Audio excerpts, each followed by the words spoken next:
Thanks for watching my first vegetable garden. Subscribe, and in 2023 my brother and I will show you how to grow an entire vegetable garden. Today I wanted to talk about beans.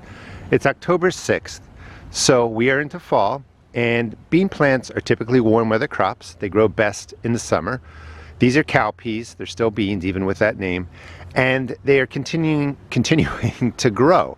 So I have beautiful tender beans right there, and then they're getting a little bit bigger and they can be harvested.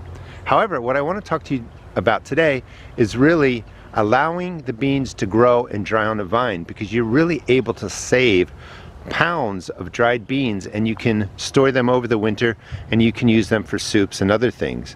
So just about any bean plant, you can let the beans dry and you can harvest them really about now or in another week or so. So your beans are always going to be green and tender. There's a certain stage that you pick them at. So we would let those grow now, and maybe sometime in beginning of September, middle of September, you just let whatever bean variety you're growing go.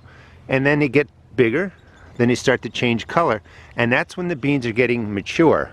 You let them continue to dry. Let's go back over to the original beans over here, or the first ones that we're growing, and you can see that these pods are starting to dry. Now they're a little bit damp because it was raining. So one tip is you're going to let them dry on here, and they can take rain and all that kind of stuff. But before you would harvest them, you want a good 3 days of dry weather sun so that the pods dry out and the beans are dry. They're going to eventually look something like this. They may have mold on the outside or whatever. Don't worry about it. The beans inside are starting to dry nicely, and all you would do is kind of pop them open, and then you would check the bean out. You know, if it's hard like a dried bean, then you're good to go. You can start harvesting.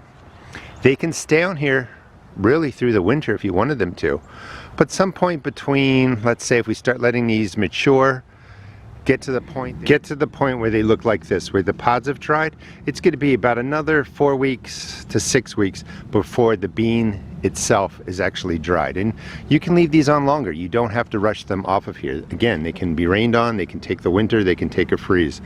Once they get to this point, I just put them all into a bowl, crunch them up, get a hair dryer, and I blow out the chaff or the pieces of dried bean pod, and it leaves me with the beautiful beans, and I just continue that process until I have nothing but dried beans. Put them in a Ziploc bag, seal it. I put them into a freezer for 3 or 4 days, just in case you have any hitchhikers on there. That freeze will kill them off, and then you can store them, you know, in any container, just right on the shelf. It's an excellent way to get pounds of dried beans that you can use over the winter.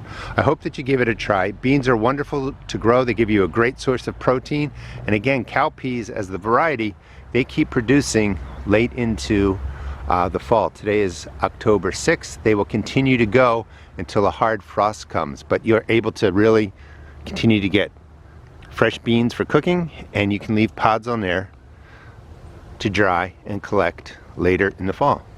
Thanks for watching, and again, please subscribe. We'll be going over all different kinds of plants, profiles, planting, and just general tips to help you have a better gardening experience in 2023.